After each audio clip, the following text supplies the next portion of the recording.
Aravalli hill મામલે આજે ડેડિયાપાડાના ધારાસભ્ય ચૈતર વસાવાની અધ્યક્ષતામાં સાબરકાંઠાના ખેરોજમાં યોજાઈ હતી, જેમાં જળ જમીન અને જંગલ ઉપર આદિવાસીઓનો પ્રથમ અધિકાર છે તેમજ 100 મીટરથી ઓછી ઊંચાઈની ટેકરીઓની અરવલ્લીનો ભાગ ન ગણવાના સુપ્રીમ કોર્ટના ચુકાદા સામે ગાંધીનગર સહિત દિલ્હી સુધી પદયાત્રા કરવાની ચીમકી ઉચ્ચારી છે તેમજ આવનારા સમયમાં ભાજપની સરકાર ઉખેડી ફેંકવા આહવાન કર્યું છે। સુપ્રીમ કોર્ટ દ્વારા અરવલ્લી હિલ માટે લેવાયેલા નિર્ણય સામે આજે ડેડિયાપાડાના ધારાસભ્ય ચૈતર વસાવાએ સાબરકાંઠાના ખેરોજમાં એક જંગી જાહેર સભા સંબોધી હતી, જેમાં તેમની આદિવાસીઓના પ્રાથમિક હકને છીનવી લેવાની વાત કરી સ્થાનિકોને જાગૃત થવા આહવાન કર્યું હતું। આ તબક્કે આમ આદમી પાર્ટીના યુવા નેતા યુવરાજસિંહ ખાસ હાજર રહ્યા હતા। તેમની રાજ્ય સરકાર સહિત કેન્દ્ર સરકારની વિવિધ નીતિઓ સામે સવાલ ઊભા કર્યા હતા। સાથોસાથ સ્થાનિક કક્ષાએ સુપ્રીમ કોર્ટ દ્વારા લેવાયેલા અરવલ્લી હિલ મામલે નિવેદન આપતા જણાવ્યું હતું કે 100 મીટરથી ઊંચાઈ ધરાવનારા પહાડ કે ટેકરીઓ નહીં રહે તો સ્થાનિક લોકોનું અસ્તિત્વ જોખમી રહેશે। સાથોસાથ હજારો પશુ પંખીઓ માટે પણ અસ્તિત્વનો ખતરો ઊભો થશે। જો કે આવનારા સમયમાં આ મામલે રાજ્ય સરકાર દ્વારા સહિત કેન્દ્ર સરકાર નમતું ન જોખે તો કોઈ પણ જોગે સંજોગે અરવલ્લી હિલ માટે લેવાયેલા નિર્ણયને ફેર વિચારણા કરવા જલદ આંદોલન પણ કરીશું। સુપ્રીમ કોર્ટ દ્વારા 100 મીટરથી ઓછી ઊંચાઈ ધરાવનારા પહાડ કે ટેકરીઓને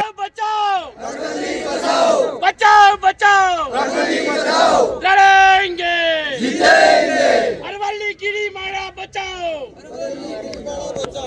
अरवल्ली गिरिमाड़ा बचाओ।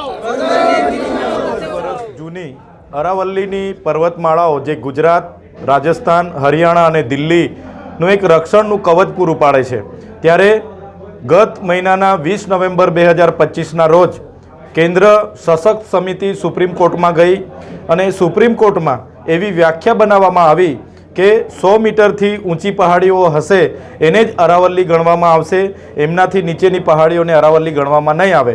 બીજું સુપ્રીમ કોર્ટે ટાંકીને કીધું છે કે 500 મીટર બે પહાડીઓની વચ્ચેનું અંતર હશે તો એમને પણ અરાવલ્લીઓની ગણનામાં નહીં આવશે, એને વન તરીકેની ગણનામાં નહીં આવશે। ત્યારે આજે સુપ્રીમ કોર્ટનો આદેશ આવ્યો છે જે સ્પષ્ટ કાયદાકીય નીતિ દર્શાવે છે કે આવનારા દિવસોમાં આના થકી સરકારના કેટલાક લોકો, ખાણ માફિયાઓ અને ઉદ્યોગપતિઓ આ વિસ્તારમાં એમને લાવવા માટે રેડ કાર્પેટ પાથરતી હોય સરકાર, એવું અમને લાગી રહ્યું છે।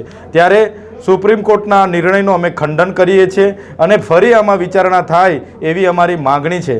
આજે અમારી અરવલ્લી બચાવો, પર્યાવરણ બચાવોની સભામાં હજારોની સંખ્યામાં લોકો આવ્યા અને લોકોની એક જ માંગણી છે, કોઈ પણ સંજોગોમાં આ પહાડોનું માઇનિંગ ના થાય એની બધાની માંગણી છે। આ માત્ર પહાડો નથી, એ આસ્થાના, અમારા આસ્થાના દેવ છે, અમારી પ્રકૃતિ, સંસ્કૃતિ અને પર્યાવરણ સાથે જોડાયેલી આ બાબતો છે।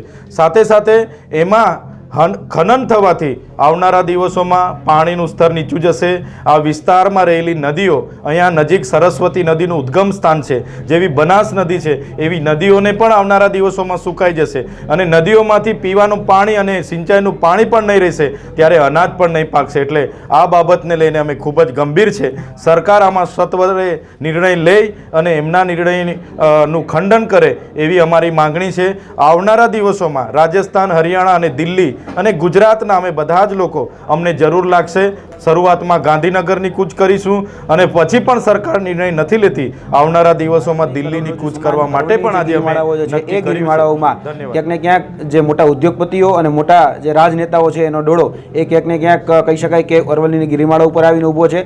અરવલ્લીની જે ગિરિમાળાઓ છે એ મોટા ઉદ્યોગપતિઓને અને મોટા રાજનેતાઓને એ સોનાની ખાણ લાગી રહી છે। ક્યાંક ને ક્યાંક હવે એને સુપ્રીમ કોર્ટમાં જઈ અને જે નિર્ણય લાવ્યા છે કે સુપ્રીમ કોર્ટમાં જે PN ગોદાવરામનની જે કહી શકાય કે કેસ થયો 1995માં, તેમાં જે કમિટીએ જે નિર્ણય આપ્યો એ નિર્ણય એવો છે કે ભાઈ 100 મીટરની ઉપરની જે કહી શકાય પર્વતમાળા છે એને હવે અરવલ્લીનો ભાગ ગણવામાં નહીં આવે અને 500 મીટરની જે અંતર છે એને પણ અરવલ્લીનો ભાગ ગણવામાં નહીં આવે। જો આને કારણે જે ઉદ્યોગપતિઓ છે એ ઉદ્યોગપતિઓને છૂટો દોર મળશે, જે ખનીજ માફિયાઓ, જે ખાણ માફિયાઓ છે એને પણ છૂટો દોર મળશે। એના માટે લાલ કાર્પેટ એ સમાન આ નિર્ણય છે। આવનાર દિવસોની અંદર આ જે નિર્ણય છે એને અમે સખત અને કડક શબ્દોમાં વખોડીએ છીએ। તેની સાથે સાથે આ બાબતને લઈ આવનાર દિવસોની અંદર ગાંધીનગર ખાતે પણ અમે ભેગા થશું અને ગાંધીનગરથી પણ જો કદાચ આ બાબતનો નિર્ણય કરવામાં નહીં આવે અથવા તો આ નિર્ણય પાછો ખેંચવામાં નહીં આવે તો આવનાર દિવસોની અંદર દિલ્હી કૂચ કરવી પડે તો એના માટેની પણ અમારી સંપૂર્ણ તૈયારી છે.